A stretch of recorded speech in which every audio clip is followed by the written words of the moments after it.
Para él la poesía era despojarse de todo, ser ausencia de sí mismo. A veces escribía cuando el cielo quería, no escribía. Sin temer a ver silencio, había reencontrado el gozo de ser libre. Se escondía de la vanidad, si aparecía alguna brizna de ego.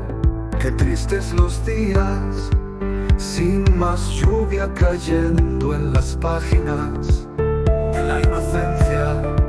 Si escribiese un libro verdadero, lo publicaría en su corazón.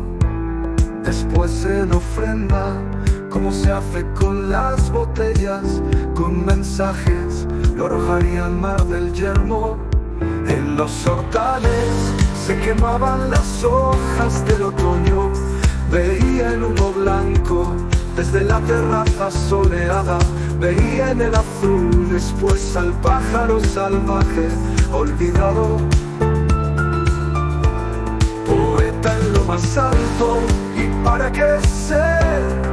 Pájaro enjaulado, muerto ya, aunque cantando. Y sin subir al cielo, ¿para qué ser alguien y dejar un rastro vano? Si solo queda un vuelo que no desaparece en la pizarra. Al marcharnos, vete invierno.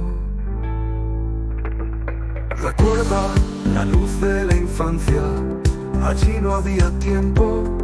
Leías en desvanes libros que no escribía nadie, versos de sol, lluvia o viento, en poesías de magia. Ruido el ego, nadie aplaudía. En el silencio, la soledad estaba al fin acompañada.